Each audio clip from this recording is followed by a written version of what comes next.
اعوذ باللہ من الشیطان الرجیم بسم اللہ الرحمن الرحیم وَإِن كُنتُمْ فِي رَيْبٍ مِّمَّا نَزَّلْنَا عَلَىٰ عَبْدِنَا، اور اگر تم اس کتاب کے بارے میں کچھ شک میں ہو جو ہم نے اپنے بندے محمد صلی اللہ علیہ وسلم پر نازل کی ہے، فَأْتُوا بِسُورَةٍ مِّن مِّثْلِهِ، تو اسی طرح کی ایک صورت تم بھی بنا لاؤ، وَادْعُوا شُهَدَاءَكُم مِّن دُونِ اللَّهِ، اور اللہ کے سوا جو تمہارے مددگار ہوں ان کو بھی بلاؤ، اِن کُنتُم صادقین، اگر تم اپنے دعوے میں سچے ہو۔ سورۃ البقرہ کی آیت نمبر 23 اور آیت نمبر 24 دو آیات سے متعلق گزشتہ درس میں کچھ وضاحت ہمارے سامنے آئی تھی کہ اللہ تبارک و تعالیٰ ان دو آیات میں اللہ کے نبی صلی اللہ علیہ وسلم پر نازل ہونے والی کتاب قرآن مجید کے اعجاز کو بیان فرما رہے ہیں، اور اللہ کے نبی علیہ السلام کی رسالت کا ثبوت قرآن مجید کے اعجاز کے ذریعے سے کیا جا رہا ہے۔ جیسے گزشتہ آیات میں اللہ نے بتلایا تھا کہ زمین کو فرش بنانا، آسمان کو چھت بنانا، زمین سے میووں کا نکالنا اور زمین سے پانی کا نکالنا، یہ سب کام اللہ ہی کے ہیں، اللہ کے سوا کوئی نہیں کر سکتا۔ یہ دلیل ہے اس بات کی کہ اللہ ہی ہے جو عبادت کے لائق ہے۔ اسی طرح ہمارے محبوب نبی صلی اللہ علیہ وسلم پر ایسی کتاب نازل ہوئی ہے جس کتاب کو لانے سے دنیا کی کوئی طاقت ہمت نہیں کر سکتی، سب عاجز آ گئے۔ ساری انسانیت کا قرآن جیسی کتاب لانے سے عاجز ہونا، یہ اس بات کی دلیل ہے کہ یہ قرآن اللہ کی کتاب ہے۔ جب قرآن اللہ کی کتاب ہے تو نبی رحمت صلی اللہ علیہ وآلہ وسلم بھی اللہ کے رسول ہیں۔ اس تفصیل کے بعد قرآن مجید کی آیت کریمہ پر غور کریں۔ اللہ نے فرمایا وَإِن كُنتُمْ فِي رَيْبٍ، اگر تم اس کتاب کے بارے میں شک میں ہو۔ گزشتہ مضمون کو ہم ذہن میں رکھیں، یا ایھا الناس سے خطاب شروع ہوا تھا، اے انسانوں، تو یا ایھا الناس کے تحت ساری دنیا سے یہ خطاب ہو رہا ہے، صرف اہل عرب سے نہیں، صرف قریش سے نہیں، بلکہ پوری انسانیت سے یہ خطاب پروردگار عالم فرما رہے ہیں۔ اور وہ خطاب یہ ہے کہ اگر تم شک میں ہو، فی ریب، ریب کا اردو میں ترجمہ شک سے کیا جاتا ہے، لیکن امام راغب اصفہانی علیہ الرحمہ نے فرمایا در حقیقت ریب ایسے شک اور تردد کو کہتے ہیں جس کی کوئی بنیاد نہ ہو، ذرا غور کرنے سے ختم ہو جاتا ہے۔ اسی لیے قرآن مجید کے بارے میں فرمایا لا ریب فیہ، اس میں ذرہ برابر بھی شک نہیں ہے۔ اگر کسی کو قرآن مجید کے اللہ کی طرف سے ہونے میں کوئی شک ہو رہا ہے تو یہ شک قرآن میں نہیں ہے بلکہ تمہاری فہم میں کمی ہے کہ تم کو قرآن میں شک نظر آ رہا ہے، ورنہ قرآن مجید تو ایسی کتاب ہے اس میں شک کی کوئی بھی کسی بھی درجے میں گنجائش نہیں ہے۔ تو اللہ پاک نے فرمایا وَإِن كُنتُمْ فِي رَيْبٍ، اگر تم شک میں ہو۔ شک میں ہو تو یاد رکھو یہ شک تمہاری اپنی سوچ اور تمہاری اپنی عقل، تمہاری اپنی فہم کے خراب ہونے کی علامت ہے، ہماری کتاب میں کوئی شک نہیں۔ آگے فرمایا مما نزلنا، یعنی شک کس چیز میں ہے؟ اس چیز میں جس کو ہم نے نازل کیا۔ گزشتہ آیات کی تفسیر میں بھی ہم نے یہ بات سن چکی ہے، یا اس سے پہلے جو قرآن مجید سے متعلق اہم مضامین ہمارے سامنے آئے تھے۔ انزلنا اور نزلنا کے معنی میں فرق ہے۔ نزلنا کے معنی ہوتے ہیں کہ تھوڑا تھوڑا حسب ضرورت قرآن مجید کا نازل کرنا، یہاں پر ایک سوال یہ ہو سکتا ہے کہ اللہ پاک نے مما انزلنا نہیں فرمایا، جہاں پر قرآن مجید کے نزول کا مسئلہ تھا انا انزلناہ فی لیلۃ القدر، ہم نے قرآن مجید کو لیلۃ القدر میں نازل کیا۔ یہاں فرماتے ہیں کہ مما نزلنا، دونوں میں فرق کیا ہے؟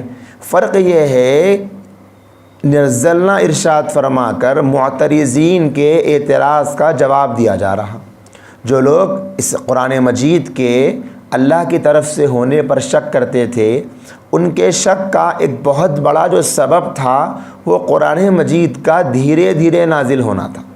وہ لوگ کہتے تھے لولا نزل علیہ القرآن جملۃ واحدہ، قرآن مجید کہتا ہے کہ کفار کہتے تھے کہ قرآن کتنا ہی اچھا ہوتا اگر یہ قرآن مجید ایک ہی مرتبہ میں سارا کا سارا نازل ہو جاتا۔ جس طریقے سے توریت، انجیل، زبور اپنے زمانے کے نبیوں کو اکٹھی دی گئی، قرآن مجید بھی اکٹھے اگر نازل ہوتا تو ہم یقین کر لیتے کہ اللہ کی کتاب ہے۔ تو اللہ تبارک و تعالیٰ ان کے اعتراض کے مطابق جواب دے رہے ہیں۔ انہیں اعتراض یہ تھا کہ قرآن مجید دھیرے دھیرے کیوں نازل ہو رہا، 23 سال میں نازل ہوا۔ اصل میں وہ لوگ یہ سوچتے تھے جیسے مکۃ المکرمہ میں شاعر بہت زیادہ تھے، شعر شاعری ان کی گٹھی میں بھری ہوئی تھی، تو شاعر جو ہوتا ہے ایک ہی بیٹھک میں سارا کلام نہیں سناتا، بلکہ ایک مرتبہ کوئی مجلس لگی شعر کی تو اس میں کچھ کلام سنایا، پھر کچھ وقت کے بعد ایک اور مجلس لگی تو اس میں اور اچھا کلام سنا رہا۔ اس کا کام ہی ہوتا ہے کہ بیٹھ کر کلام بناتے جاؤ اور لا کر سناتے جاؤ۔ تو کفار یہ سمجھتے کہ یہ محمد بن عبداللہ یعنی محمد الرسول اللہ صلی اللہ علیہ وسلم اپنی طرف سے کلام کو بیٹھ کر بناتے ہیں، بنا کر لا کر ہم کو سناتے ہیں۔ اگر یہ اللہ کی طرف سے ہوتا تو اللہ پاک ایک ساتھ پورا قرآن نازل کر دیتے، کیوں نازل نہیں کیا؟ اللہ تبارک و تعالیٰ اسی انداز میں جواب دے رہے ہیں، اگر تمہیں اس کتاب میں اس مضمون میں شک ہے جس کو ہم نے دھیرے دھیرے نازل کیا، یعنی اللہ نے جس قرآن کو اسٹیپ بائی اسٹیپ تدریجاً دھیرے دھیرے تھوڑے تھوڑے وقفے سے نازل کیا، اگر تمہیں اسی نزول کے طریقے میں یعنی جس طریقے سے ہم نے قرآن نازل کیا دھیرے دھیرے 23 سال میں، اگر تمہیں اس قرآن میں اور اس نزول کے طریقے پر نازل ہونے کی وجہ سے شک ہے، کس پر؟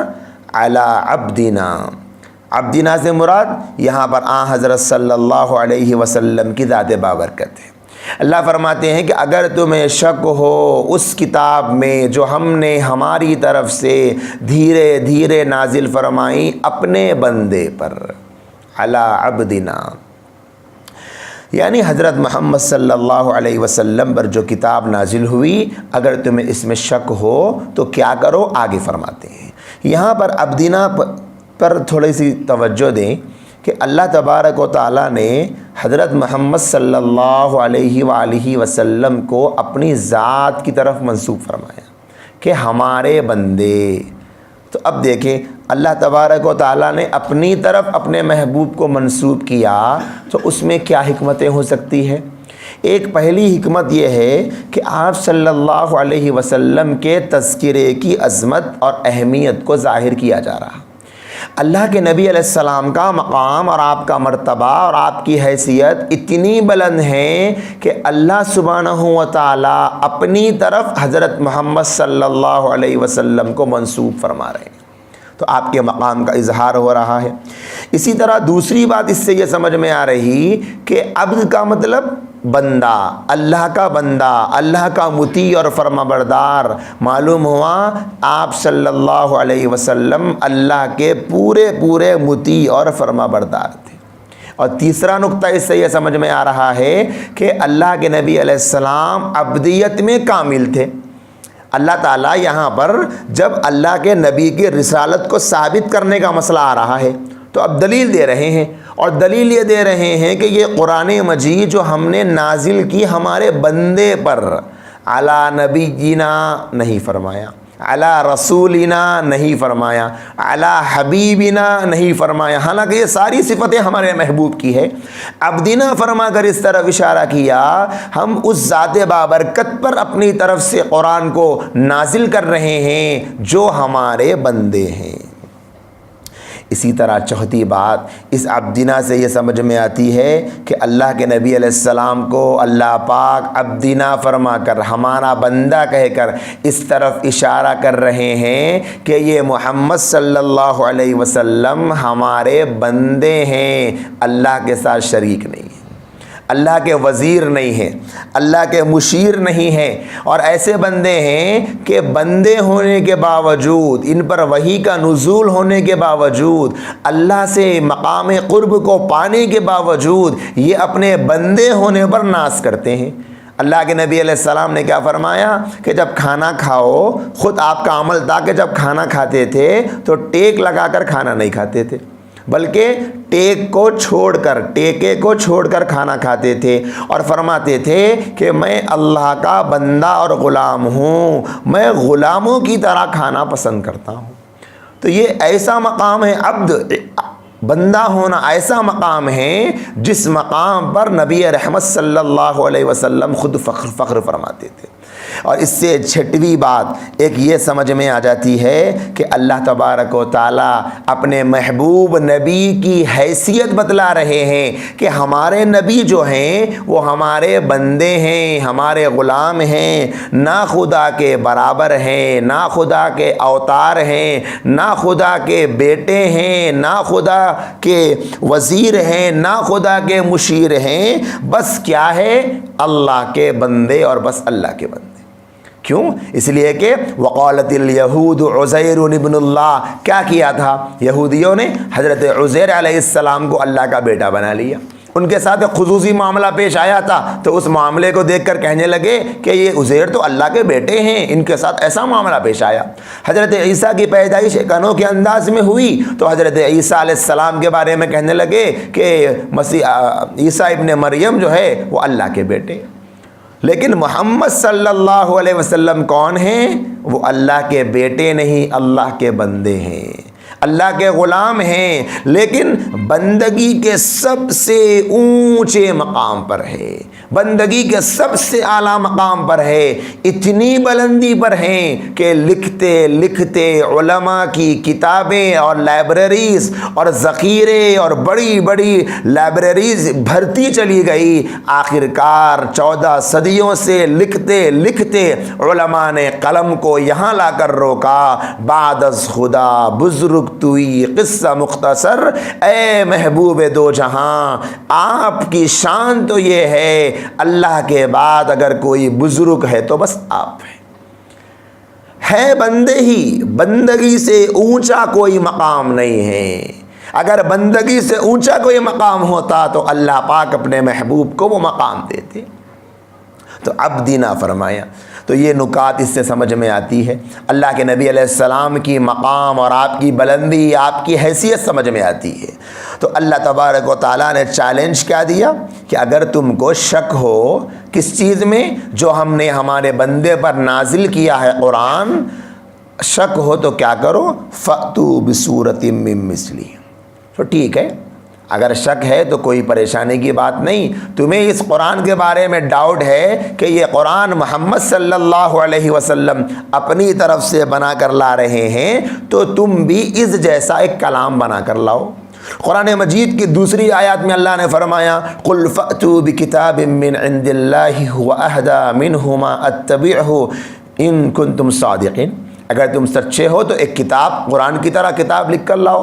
فرمایا قُلْ لَئِنِ اجْتَمَعَتِ الْإِنسُ وَالْجِنُّ عَلَىٰ أَن يَأْتُوا بِمِثْلِ هَٰذَا الْقُرْآنِ، اگر پورے انسان اور جنات اکٹھا ہو جائیں اس جیسا قرآن لانے کے لیے تب بھی نہیں لا سکتے۔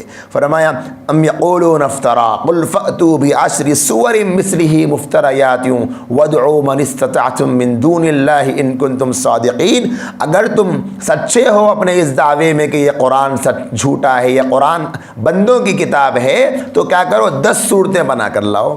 ایک جگہ فرمایا اللہ تبارک و تعالیٰ نے قل فأتوا بسورۃ مثلی، ایک صورت اس جیسی بنا کر لاؤ۔ مختلف قرآن کی آیات میں اللہ کا چیلنج ہے انسانیت کو، یہاں پر بھی وہی چیلنج کر رہے ہیں فأتوا بسورۃ من مثلی۔ صورت کے معنی محدود قلعے کو کہتے ہیں، یعنی قرآن محاورے میں مطلب یہ ہے کہ قرآن مجید کا وہ خاص حصہ جس کا آغاز اور جس کا اختتام اللہ تبارک و تعالیٰ نے خاص کر کے اتارا ہے۔ جیسے پورا قرآن مجید ہے جس میں سورہ فاتحہ بھی ایک سورت ہے، لیکن سورہ فاتحہ کا آغاز اور سورہ فاتحہ کا اختتام اللہ پاک نے یہاں سے یہاں تک الحمدللہ رب العالمین سے وَلَضَّالِّينَ تک ایک سورت نازل کی، اس کو سورت کہتے ہیں۔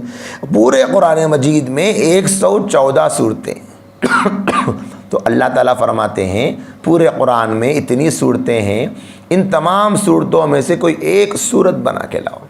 یہاں پر صورت سے مراد مقدار صورت ہے، یعنی ایک ایسی اتنی آیات بنا لو جس کو صورت کہا جائے، تو کم سے کم 3 آیات کی ایک صورت ہوتی ہے، جیسے سورۃ الکوثر، انا اعطیناک الکوثر فصل لربک وانحر ان شانئک هو الابتر، 3 آیات کی ایک صورت ہے۔ اللہ فرماتے ہیں کم سے کم 3 آیات کی ایک صورت بنا کر لا لو تو ہم سمجھیں گے کہ تم اپنے دعوے میں سچے ہو۔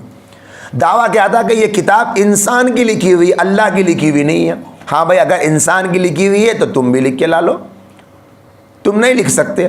تو اب کوئی انسان یہ سوال کر سکتا تھا کہ دیکھو بھائی، ہو سکتا ہے میں اکیلا نہ لکھ سکوں، میرے اندر یہ طاقت نہ ہو، صلاحیت نہ ہو، کوالیفیکیشن نہ ہو، میرے اندر ہنر نہ ہو، لیکن دنیا میں اور بھی بہت سے لوگ ہوں گے جو لکھ سکتے ہیں۔ تو اللہ نے آگے فرمایا وَادْعُوا شُهَدَاءَكُم مِّن دُونِ اللَّهِ، تم کیا کرو، جب تم یہ کتاب لکھنے کا ارادہ کرو تو اکیلے مت لکھو کتاب کو، شہداءکم، کہ تم اپنے ساتھ میں اپنے مددگاروں کو بھی لا لو، یعنی تم اکیلے مت لکھو۔ تم اگر مدد چاہتے ہو، دنیا کی بڑی بڑی قومیں ہیں، دنیا میں کیسے کیسے آج لوگ پائے گئے جاتے ہیں، گزشتہ زمانوں میں گزر چکے ہیں، کیسی بڑی طاقتیں، کیسے ذہین، کیسے ٹیلنٹڈ، کیسی ٹیکنالوجی کے مالک، اور کیا کچھ نہیں تھا ان کے پاس۔ تو اللہ فرماتے ہیں اس زمانے میں جو تمہارے مددگار بن سکتے ہیں، اللہ کو چھوڑ کر سب کو بلا لو، جس کو بلانا چاہتے ہیں اللہ کو چھوڑ کر سب کو بلا لو، سب کو اپنا مددگار بنا لو، سب کو اپنا ہیلپر بنا لو، اور سارے انسانیت کی مدد لے لو، اس کے بعد بناؤ۔ دیکھتے ہیں تم اکیلے اگر بنانے سے عاجز آ گئے ہو، سب کو لا لو۔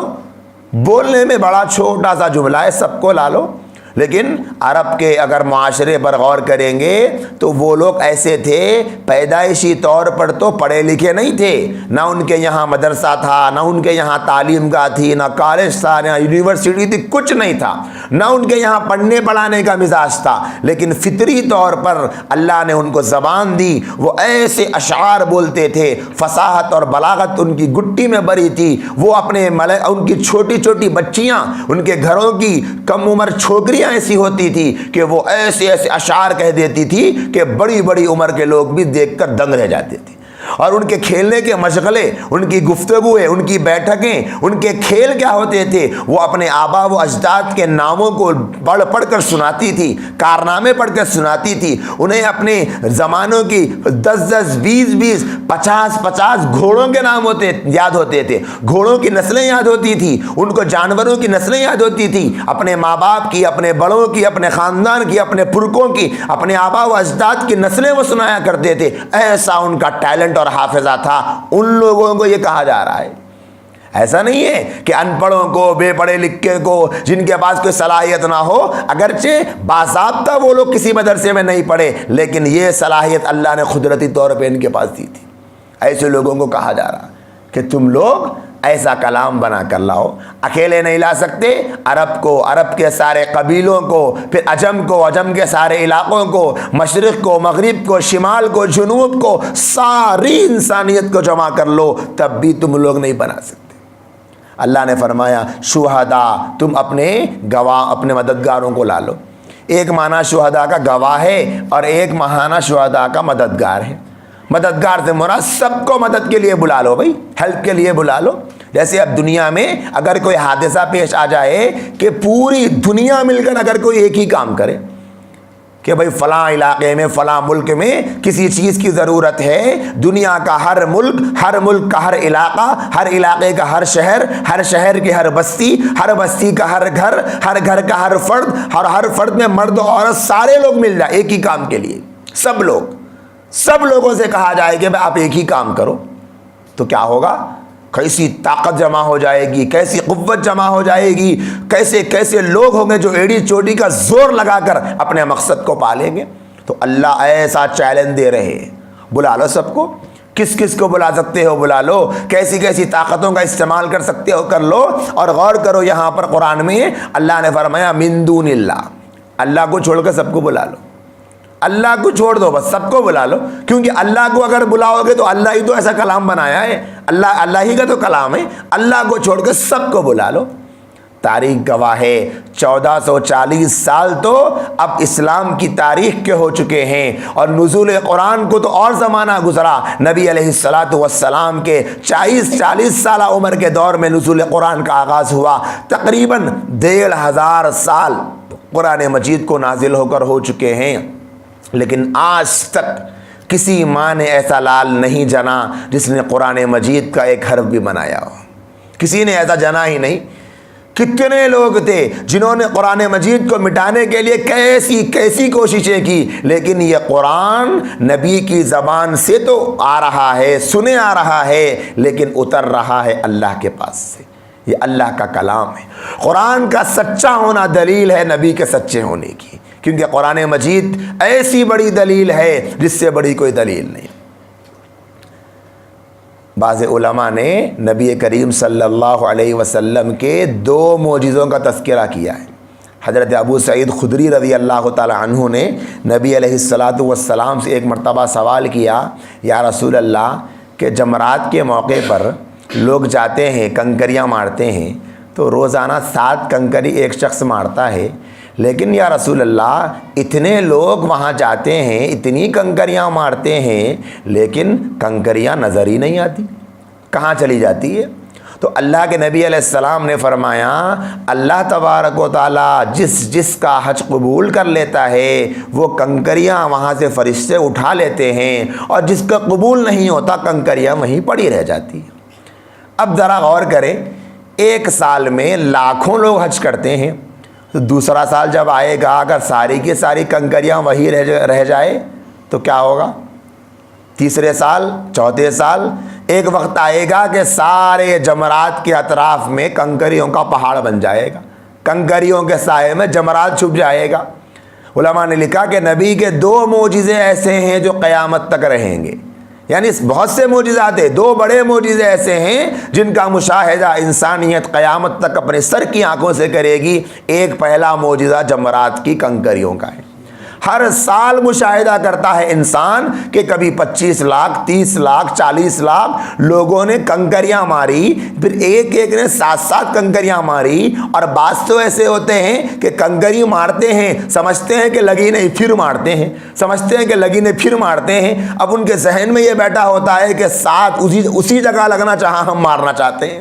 اور بعض ایسے ہوتے ہیں جو بڑے بڑے پتھر بھی اٹھا کے پھینک دیتے ہیں، کیسے کیسے لوگ آتے ہیں ناواقف وہاں پر۔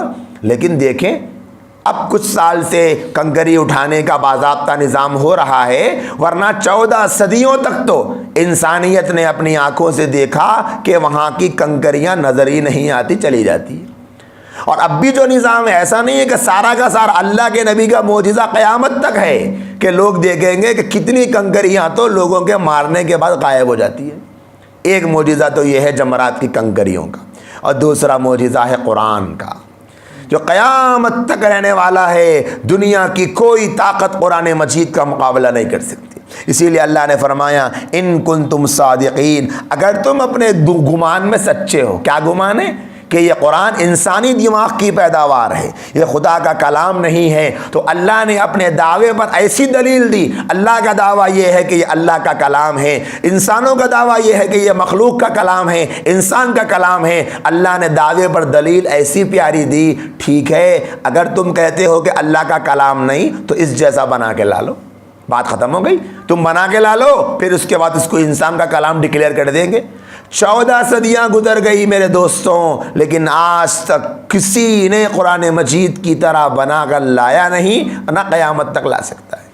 یہ چیلنج آج بھی ہر انسان کو چیخ چیخ کر کہہ رہا ہے۔ میں یہ بھی کہنا چاہوں گا کہ آج بہت سے ہمارے غیر مسلم دوست قرآن مجید کی بعض آیات کو جو جہاد پر مشتمل ہے اپنی تقریروں کے ذریعے سے، جن کی تقریریں یوٹیوب پر موجود ہے، یہ چیخ چیخ کر اسٹیج کو ہلا ہلا کر چھوڑتے ہیں کہ قرآن میں سے ان آیات کو نکال دینا چاہیے۔ ہمارا یہ ان سے بھی چیلنج ہے کہ اگر تم ان آیات کے مقابلے میں کوئی اور بنا کے لا سکتے ہو تو بنا کے لا کے دکھا دو، اور یہ کہتے ہو کہ ان آیات کو قرآن سے ہٹا دینا چاہیے، جن آیات میں جہاد کی تعلیم ہے، جن آیات میں مشرکین کے قتل کی تعلیم ہے، تو ان نادانوں کو کیا پتا یہ کتاب کسی انسان کی لکھی ہوئی نہیں، جیسے ان کے پاس کی لکھی ہوئی کتابوں کا کوئی رائٹر ہے، اس کتاب کا دنیا میں کوئی رائٹر نہیں، اس کتاب کا رائٹر تو کائنات کا بنانے والا اللہ ہے۔ اگر وہ یہ جان لیتے یہ کتاب تو میرے رب کی ہے تو پھر وہ یہ کہنے کی جرت نہ کرتے کہ جہاد کے متعلق آیات کو قرآن سے نکالا جائے۔ مفسرین نے لکھا ہے قرآن مجید ایسی عظیم نعمت ہے ایمان والوں کے لیے کہ آج ببانگ دہل پوری انسانیت کو مسلمان جھجوڑ کر، چیخ کر، چیلنج دے کر کہہ سکتا ہے کہ اگر دم ہے تو قرآن جیسی کوئی کتاب بنا کے لاؤ۔ آج تو بڑی ترقی ہو گئی نا، آج تو لوگ ٹیکنالوجی کا لوہا ماننا شروع کر چکے ہیں۔ آج دنیا اپنے آپ کو کمال کی اونچائی پر، ترقی کی انتہا پر محسوس کر رہی ہے، اور کہہ رہے ہیں کہ آج دنیا نے جو ترقی کی ہے، سائنسدانوں نے جو کھوجیں کر کے، ریسرچ کر کے جن چیزوں تک خود کو پہنچایا ہے، اس سے پہلے دنیا کبھی اس نتیجے پہ نہیں پہنچی تھی۔ تو بتاؤ کسی میں اتنی طاقت ہے جو اس قرآن کا مقابلہ کر سکے؟ کوئی اس قرآن کا مقابلہ نہیں کر سکتا۔ 1400 سے زائد سال ہو چکے، آج تک کوئی بندہ قرآن مجید کے موافقت میں کوئی ایسا کلام نہیں لا سکا جو قرآن کی برابری کرے، اور انشاءاللہ قیامت تک نہیں لائے گا۔ اور اس قرآن کو دنیا کی کوئی طاقت مٹا نہیں سکتی، قرآن مجید کو دنیا کی کوئی طاقت ختم نہیں کر سکتی۔ قیامت کے قریب اللہ تعالیٰ خود قرآن مجید کو اٹھا لے گا۔ کیوں؟ اس نقطے کو سمجھنے کی ضرورت ہے۔ یہ قرآن مجید اللہ تبارک و تعالیٰ کا کلام ہے، جیسے اللہ کی ذات ختم نہیں ہوتی، اللہ کا کلام بھی ختم نہیں ہوتا۔ بعض نادان دوستوں سے میں نے بھی سنا، فیس بک وغیرہ پر، واٹس ایپ پر ایسے میسیجز شیئر کرتے ہیں کہ قیامت کے قریب قرآن اپنے ہاتھوں سے انسان ختم کرے گا، قیامت کے قریب میسیجز کو جو ڈیلیٹ کیا جا رہا ہے جس میں قرآن ہوتی ہے، تو گویا اپنے ہاتھوں سے قرآن کو ختم کرنا ہے۔ میرے بھائی، یہ قرآن صرف کاغذوں میں لکھی ہوئے حروف کا نام نہیں، بلکہ قرآن اللہ کا کلام ہے۔ جیسے اللہ کی ذات ہمیشہ باقی ہے، قرآن مجید بھی باقی ہے۔ انہیں پتہ نہیں کہ یہ اللہ کا کلام ہے۔ اللہ کا کلام مطلب اس کے اندر فنا نہیں ہے، جیسے اللہ کی ذات کو فنا نہیں، اللہ کے کلام کو بھی فنا نہیں۔ یہ قرآن مجید قیامت تک رہے گا، اللہ پاک اس کو ختم نہیں کریں گے، اور کوئی دنیا کی طاقت بھی ختم نہیں کر سکتی۔ پھر اللہ کی جو مرضی ہے، اللہ پاک قرآن مجید کے بارے میں فیصلہ کریں گے، لیکن دنیا میں کوئی طاقت ایسی نہیں جو قرآن مجید کو ختم کر سکے۔ آگے فرمایا فَإِن لَّمْ تَفْعَلُوا، پھر اگر تم ایسا نہ کر سکو، یعنی اللہ پاک ایک چیلنج اور ایک دعویٰ کیے ہیں کہ دیکھو بھائی اس طریقے سے تم اگر کہتے ہو کہ یہ انسانی کلام ہے تو لاؤ، اسی طرح کوئی کتاب لکھ کر لاؤ، اور اگر تم اس طرح نہ کر سکو۔ نبی کریم صلی اللہ علیہ وسلم کی وفات سے آج تک ایسا کوئی بھی نہیں کر سکا قرآن مجید کی طرح قرآن یا کوئی کتاب یا کوئی حروف یا کوئی صورت یا کوئی ٹکڑا آج تک کوئی لکھ کر نہیں لا سکا۔ تو اللہ کیا فرماتے ہیں؟ فَاتَّقُوا النَّارَ الَّتِي وَقُودُهَا النَّاسُ وَالْحِجَارَةُ، اگر نہ کر سکو، وَلَن تَفْعَلُوا، اور ہرگز نہ کر سکو گے۔ یہ اللہ تبارک و تعالیٰ ایک پیشین گوئی اور ایک پیشین گوئی دے رہے ہیں۔ وہ پیشین گوئی کیا ہے؟ فَإِن لَّمْ تَفْعَلُوا، اگر تم لوگ اس قرآن کی طرح کوئی کتاب نہیں لکھ سکے، وَلَن تَفْعَلُوا، یہ پیشین گوئی ہے۔ پیشین گوئی یہ ہے کہ ہرگز تم نہیں لکھ سکو گے۔ اگر تم نہ لکھ سکو، اور کیا ہوگا؟ میں کہہ رہا ہوں کہ ہرگز تم لکھ ہی نہیں سکتے، کیونکہ قرآن مجید اللہ نے نازل کیا، اللہ ہی کے پاس وہ طاقت ہے کہ اللہ پاک ایسا کلام بیان کر سکتے، مخلوق میں وہ طاقت نہیں۔ اس سے اللہ تبارک و تعالیٰ ثابت کر رہے ہیں جب دنیا میں تم کوئی بھی نہیں کر سکتے، اس کا مطلب یہ ہے کہ نبی نے بھی نہیں کیا، یعنی محمد صلی اللہ علیہ وسلم بھی اپنی طرف سے لکھ کر نہیں لائے۔ جب اپنی طرف سے لکھ کر نہیں لائے تو مطلب میں نے ہی نازل کیا ہے، تو یہ پیشین گوئی ہے، وَلَن تَفْعَلُوا، ہرگز نہیں کر سکتے۔ اب ذرا غور کرے کہ یہ پیشین گوئی کون سنا رہے ہیں؟ اس زمانے میں اللہ کے نبی علیہ السلام کی جو شخصیت تھی، پورا مکۃ المکرمہ آپ کو جانتا تھا کہ آپ کی جو پیدائش ہوئی ربیع الاول کے مہینے میں، آپ کے والد کا سایہ آپ کے سر پہ نہیں تھا۔ جب پیدا ہوئے تو 6 برس میں والدہ کا انتقال ہو گیا، 8 برس میں دادا کا انتقال ہو گیا۔ جب جوانی کی دہلیز پر قدم رکھنے لگے تو چاچا ابو طالب کی کفالت میں آ گئے، اور جو عمر تھی پڑھنے کی بچوں کی عام طور پر، اس عمر میں ایسی حالت تھی معاشی ابو طالب کی، اور مکے کے حالات ایسے تھے کہ وہاں پڑھنے کا کوئی تصور نہیں تھا، تو نبی علیہ السلام کو وہاں پر کہیں پر بھی کسی سے پڑھنے کا کوئی موقع نہیں ملا۔ پھر اللہ کے نبی علیہ السلام کی صفت یہ تھی کہ مکۃ المکرمہ میں بہت سے شعراء اپنی شعر شاعری کی مجلسیں لگاتے تھے، لیکن کبھی اللہ کے نبی کسی مجلس میں شریک نہیں ہوئے، اور کافروں نے دیکھا کہ اپنی پوری زندگی مکۃ المکرمہ میں رہے، 40 سال کے دور میں مکے سے باہر کبھی نہیں گئے، 2 مرتبہ ملک شام کو گئے، بہت کم مدت میں واپس آ گئے، اتنے دنوں میں کوئی کچھ علم سیکھ بھی نہیں سکتا۔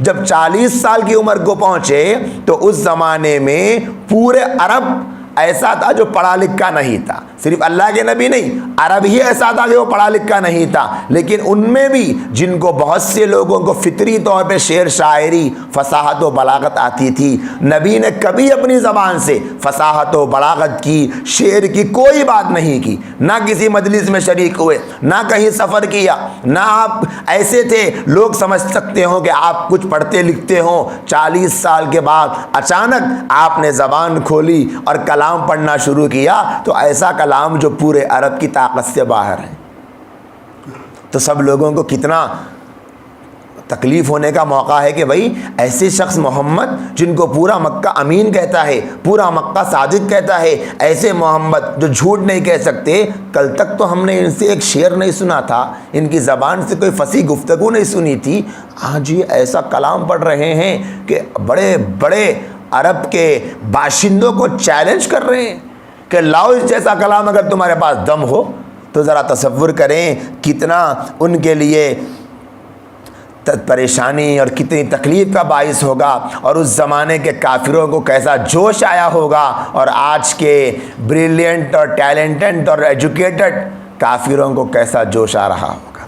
آج بھی قرآن کا چیلنج موجود ہے، آپ بہت کچھ لکھ سکتے ہوں، بہت کچھ پڑھ سکتے ہوں،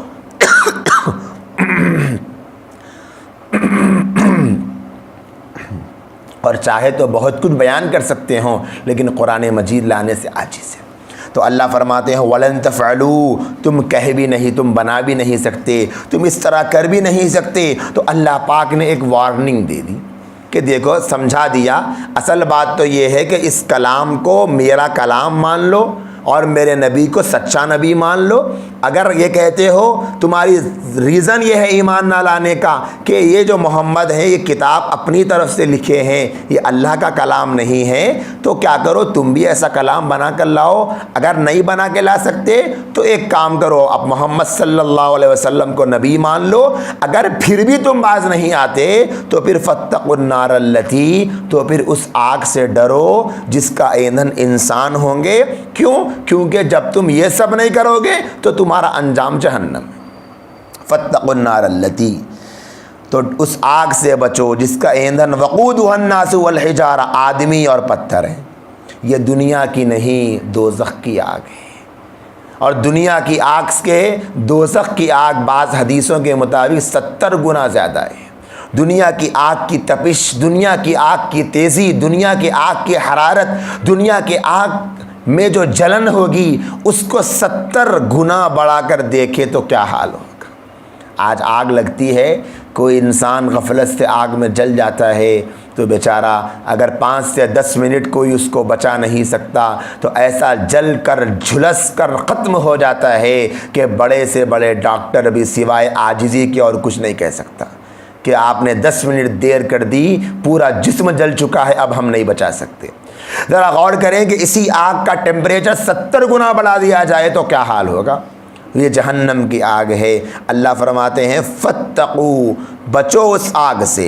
یہ جواب دے دیا اللہ نے شرط کا کہ شرط یہ ہے کہ تم نبی کی بات کو مانو، نہیں مانتے ہو تو پھر تم کو اپنے عناد کی وجہ سے، اپنے نفس کی خرابی کی وجہ سے جہنم میں جلنا پڑے گا، اور جہنم میں جلنے کا سبب تمہارا حق سے انکار کرنا ہے۔ اور فرمایا وقودها الناس والحجارہ، اس کا ایندھن جو ہوں گے وہ انسان ہوں گے اور پتھر ہوں گے۔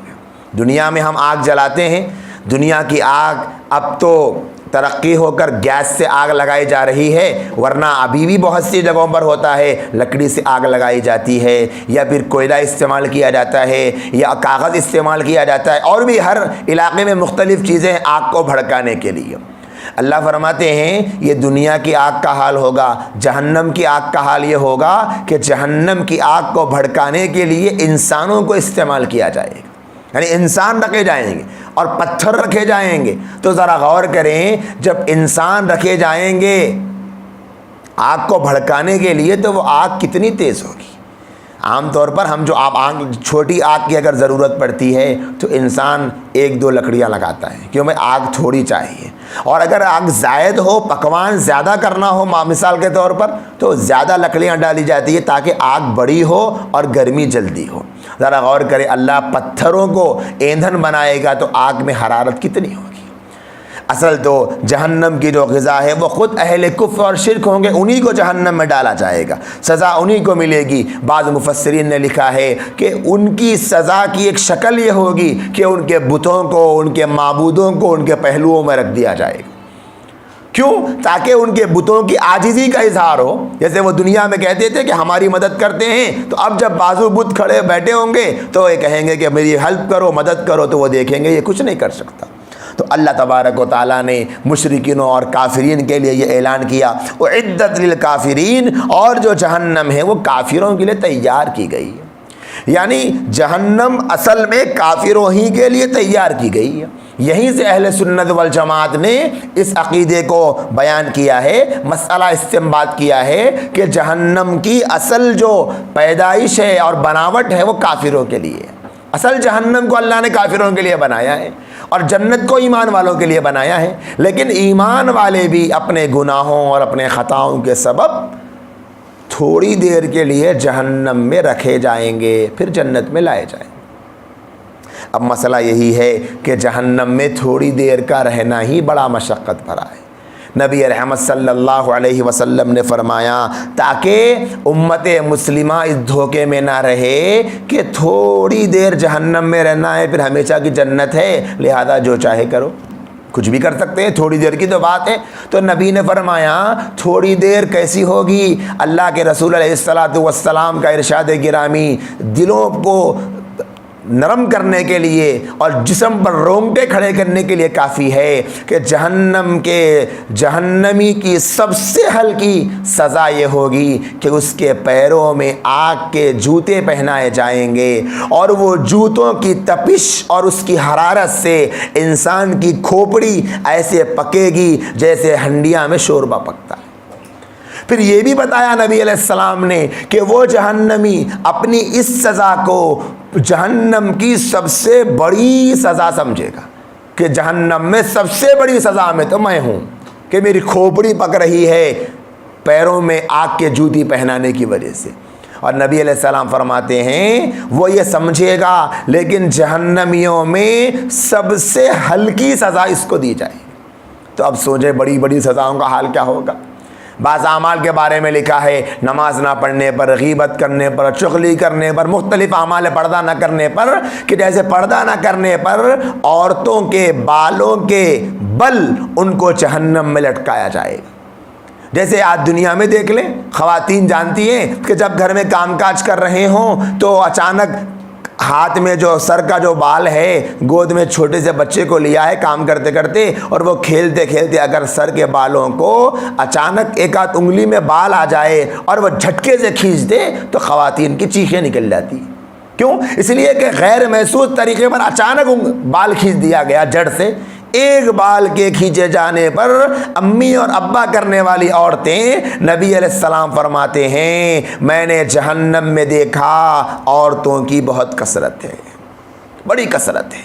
صحابہ نے پوچھا یا رسول اللہ کیا سبب ہے عورتوں کی کثرت کا؟ تو نبی علیہ السلام نے فرمایا سبب یہ ہے کہ یہ شوہر کی نافرمانی کرنے والی ہوتی ہے، ناشکری ہوتی ہے. اور حدیث میں یہ بھی الفاظ ہے کہ اگر تم ایک زمانے تک عورت کے اوپر احسان کرتے جاؤ، عورت کے اوپر انعام کرتے جاؤ، اس کی ضروریات کو پورا کرتے جاؤ، نبی علیہ السلام فرماتے ہیں کہ اگر تم ایک مرتبہ اس کی کسی ضرورت کو پورا نہ کرو تو وہ کہتی ہے میں نے کبھی بھی تم سے کوئی کام ہوتا ہوا نہیں دیکھا، تم ہمیشہ ایسے ہی کرتے ہو، کوئی کام نہیں کرتے. یہ کون کہہ رہے ہیں؟ 14 صدیوں میں اگر کوئی بھی عالم کہہ دیتا تو عورتوں کے لیے موقع تھا جھٹلانے کا. یہ تو عالموں کے عالم بلکہ علم کا سمندر، علم کا چشمہ، سید الاولین والآخرین رحمت دو عالم حضرت سیدنا محمد رسول اللہ صلی اللہ علیہ وسلم فرما رہے ہیں، اپنے آنکھوں سے جہنم میں عورتوں کو دیکھ کر فرما رہے ہیں کہ عورتیں جہنم میں کثرت سے ہوگی. اس کا مطلب یہ نہیں ہے کہ مرد نہیں ہوں گے. دوسری طرف یہ بھی فرمایا کہ ایک بندہ ہوگا کہ جو نماز کو چھوڑتا ہوگا تو نبی علیہ السلام فرماتے ہیں میں نے دیکھا اس کو جہنم میں ایسی سزا دی جا رہی ہے کہ اس کی سر پہ اوپر فرشتہ پتھر ڈالتا ہے، اس کی کھوپڑی پھٹتی ہے، زمین پہ گرتی ہے، دور چلی جاتی ہے. انسان سمجھتا ہے کہ اب کھوپڑی پھٹ کے زمین پہ گری، عذاب ختم ہو گیا. نبی فرماتے ہیں وہ یہی سوچتا ہوگا، فرشتہ جائے گا، کھوپڑی کو لائے گا، اس کے سر پہ لگائے گا، کھوپڑی درست ہوگی، پھر سے اسی طرح کیا جائے گا. ایک عذاب کا تذکرہ نبی علیہ السلام فرماتے ہیں کہ جو لوگ اپنی زبانوں کا غلط استعمال کرتے ہیں، نبی علیہ السلام نے فرمایا کہ ایک جانب اس جانب سے فرشتہ ایک لوہے کی شیخ کو ڈالے گا اور پکڑ کر کھینچے گا تو انسان کا سیدھے جانب کا جبڑا پھٹتے پھٹتے اس کان تک پہنچے گا، پھر شیخ کو نکالے گا، دوسرے جبڑے میں ڈالے گا، ڈال کر کھینچے گا تو کان تک یہ جبڑا پھٹے گا. جب تک دوسرا جبڑا پھٹے گا پہلا جبڑا درست ہو جائے گا، پھر جب پہلے جبڑے کو پھاڑنے آئے گا دوسرا درست ہو جائے گا. پہلا جبڑا پھٹے گا تو انسان سوچے گا کہ اب عذاب ختم ہوگا، یہاں کا جبڑا پھٹتے ہی 2 جبڑے پھٹ گئے، حساب ختم. نہیں، جیسے ہی ادھر کا پھٹے گا ادھر کا درست ہوگا. اسی طرح اللہ عذاب دیتے رہے. ایسے خوفناک عذاب ہے جہنم میں. ہے کسی کے یہاں برداشت کرنے کی طاقت؟ ہے کسی کے یہاں برداشت کرنے کی قدرت؟ کیسے برداشت کرے گا وہ انسان جو ذرا دھوپ کے ٹمپریچر بڑھ جاتا ہے تو اسے یا تو کولر چاہیے یا پھر اے سی چاہیے، ہاتھ میں ٹھنڈے پانی کا بوتل چاہیے. وہ کیسے جہنم کی تپتی ہوئی اس آگ کو برداشت کرے گا؟ نبی رحمت صلی اللہ علیہ وسلم نے اسی وجہ سے تو اپنی بیٹی فاطمہ رضی اللہ تعالی عنہ، جس کے بارے میں نبی نے پیشین گوئی دی کہ فاطمہ میری بیٹی جنت کی عورتوں کی سردار ہوگی، فاطمہ میرے دل کا ٹکڑا ہے، فاطمہ میرا لختے جگر، میری نور نظر ہے. اس فاطمہ کو فرمایا یا فاطمہ انقذی نفسک عن النار فانی لا املک عنک من اللہ شیئا. اے میری بیٹی فاطمہ، تمہارا نبی کا باپ ہونا تم کو جہنم سے نہیں بچا سکتا. جہنم سے بچنا چاہتی ہو اپنے آپ کو بچا لو، تمہارا باپ کسی چیز کا مالک نہیں. کیوں مطلب ہے؟ نبی نے فرمایا اے میرے امتیوں، تمہاری مثال ایسی ہے کہ تم لوگ جہنم میں گر رہے ہو، میں تمہیں پکڑ پکڑ کے جہنم سے نکال رہا ہوں. تو میرے بھائیوں اور بہنوں، یہ جو جہنم تیار کی گئی اگرچہ کافروں کے لیے، لیکن مسلمان کو پاک کرنے کے لیے اللہ تبارک و تعالی جہنم میں ڈالیں گے. چھوٹی سی مثال، کپڑا خراب ہو جاتا ہے، میلا ہو جاتا ہے تو کیا کیا جاتا ہے؟ کپڑے کی جگہ الماری ہی ہے، لیکن اس کو دھویا جاتا ہے، اس کو نچڑا جاتا ہے، اس کو کسی نہ کسی صرف سے دھو کر صاف کر کے پھر اس کو سکھا کر پھر اس کو الماری میں رکھا جاتا ہے. ایمان والے کی حقیقی جگہ اور مقام تو جنت ہی ہے. حضرت آدم علیہ السلام جنت سے آئے تھے، آپ کی اولاد ساری جنت میں ہی جائے گی، لیکن اگر کسی کے اعمال نامے میں کوئی گناہ ہوگا تو جہنم سے گزرتے ہوئے جنت میں جانا پڑے گا۔ اور جہنم میں ایک لمحہ آج لوگ چونکہ دنیاوی اور مادی زندگی ایسی بڑی مسرتوں سے گزار رہے ہیں کہ سمجھ رہے ہیں کہ بھئی جیسا یہاں وقت گزر جاتا وہاں بھی۔ ایسا نہیں ہے، یہاں کی کوئی حیثیت نہیں ہے آخرت کی زندگی کے مقابلے میں۔ کیونکہ یہاں کی تکلیف کو ہمیشگی نہیں، یہاں کی راحت کو ہمیشگی نہیں، نہ تکلیف ہمیشہ کی نہ راحت ہمیشہ کی۔ آج یہاں پر انسان جو تکلیفوں کو برداشت کر رہا، کیوں؟ اس لیے کہ بھائی اس تکلیف کے بعد تو راحت آئے گی، آج تھوڑا برداشت کر لو، پورا دن تو مصیبتوں میں نہیں گزر رہا، پورا مہینہ تو مصیبتوں میں نہیں گزر رہا، اس مرتبہ تھوڑی تنگی ہے، برداشت کر لو، حالات سدھر جائیں گے۔ لیکن جہنم میں کیا ہوگا؟ جہنم میں یہ ہوگا کہ آنے والا جو جنت کا زمانہ ہے وہ تو آئے گا، لیکن وہاں کی تکلیف ایسی ناقابل برداشت ہوگی کہ انسان، حدیث کی زبان کہہ رہا ہوں، انسان کہے گا موت موت موت، کہ مجھے موت آ جائے موت آ جائے موت آ جائے، لیکن فرشتہ کہے گا یہاں موت کو بھی موت آ چکی ہے، اب تمہیں موت آنے والی نہیں ہے۔ کیونکہ تم موت موت چیخنے سے کچھ نہیں ہوگا۔ اللہ نے ایسے فرشتے بنائے ہیں بعض وہاں پر کہ جن کو کانوں سے کچھ سنائی نہیں دے گا، انسان چیخے گا، تڑپے گا، پکارے گا، لیکن کوئی اس کو اثر نہیں پڑے گا۔ سورۃ الملک میں اللہ تبارک و تعالیٰ نے جہنم کی منظر کشی کی ہے اور فرمایا ہے کہ جس وقت میں تکاد تمیز من الغیظ، جب جہنم غصے سے بھڑکے گی۔ اللہ نے جہنم کے تذکرے کیے ہیں قرآن میں، اسی لیے تو نبی علیہ السلام جب جہنم کی آیات کو نماز میں پڑھتے تھے تو آپ زار و قطار رو لیا کرتے تھے۔ کیونکہ اللہ نے جہنم کا تذکرہ ایسے خوفناک انداز میں نقشہ کھینچا ہے۔ اللہ فرماتے ہیں تکاد تمیز من الغیظ، جب جہنم غصے سے بھڑکے گی، کلما القی فیہا فوج، جب بھی اس کے اندر ایک جماعت کو، کچھ لوگوں کو جہنم میں ڈالا جائے گا، سألہم خزنتہا، تو وہاں جو داروغہ کھڑا ہوگا، جو نگران کھڑا ہوگا، وہ کہے گا الم یأتکم نذیر، کیا تمہارے پاس کوئی ڈرانے والا نہیں آیا؟ جیسے نبی آئے تھے دنیا میں، ڈرائے تھے جہنم سے، اللہ کے عذاب سے، ایمان والوں کو سمجھایا تھا گناہوں سے بچنے سے، ایسے ہی ہمارے نبی علیہ السلام کے بعد قیامت تک کے لیے نبی کا دین باقی ہے۔ کتنے لوگ سمجھانے والے آتے ہیں کہ نماز پڑھ لو، اللہ کے دین پہ چل لو، سنت پہ چل لو، اللہ کے نبی کی فرما برداری کر لو، اطاعت کر لو، گھرانوں کے دین کے مطابق بنا لو، کتنے لوگ سمجھاتے ہیں، لیکن انسان سمجھنے کو تیار نہیں ہے۔ تو اس وقت میں جہنمی کیا کہے گا؟ قالوا بلا، آئے تھے ہمارے پاس، الم یأتکم نذیر، نذیر نہیں آئے تھے؟ تو کہیں قالوا بلا، آئے تھے، لیکن کیا ہوا؟ ہم نے ان کا انکار کر دیا، ہم نے ان کو جھٹلا دیا۔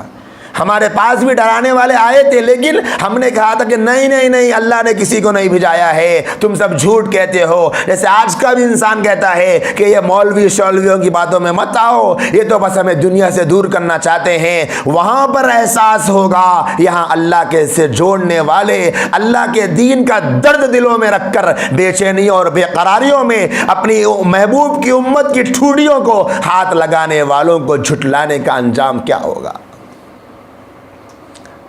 الم یأتکم نذیر، نذیر نہیں آئے تھے؟ آئے تھے۔ قالوا بلا، آئے تھے، وجدنا، ہم نے آئے تھے، پایا، لیکن انکار کر دیا۔ تو فرشتہ آگے کیا کہے گا؟ ان انتم الا فی ضلال کبیر، پھر تو تم بہت بڑی گمراہی میں ہو، اب کچھ نہیں ہو سکتا۔ اس وقت حسرت میں جہنمی کہے گا وقالوا لو کنا، کاش کہ ہم نسمع، سن لیتے، او نعقل، سمجھ جاتے، ما کننا فی اصحاب السعیر، اگر ہم دنیا میں سمجھ لیتے اور سن لیتے تو آج ہم لوگ جہنم والے نہ ہوتے۔ اللہ فرماتے ہیں فاعترفوا بذنبہم، اس وقت انہیں اپنے گناہوں کا اعتراف ہو جائے گا، ہاں ہم دنیا میں نہیں مانے تھے۔ کافر کو اپنے کفر کا اعتراف ہو جائے گا، اور ایمان والے کو اللہ نے اگرچہ یہاں نقشہ کافروں کا کھینچا ہے، لیکن ضمناً مفسرین دوسرے مقامات پر، یہاں پر نہ، ایسے ہی دوسرے مقامات پر مفسرین ایمان والے جو جہنم میں جائیں گے ان کے تذکرے بھی کرتے ہیں۔ فاعترفوا بذنبہم فسحقا لاصحاب السعیر، اللہ فرماتے ہلاکت ہو ان جہنم والوں کو۔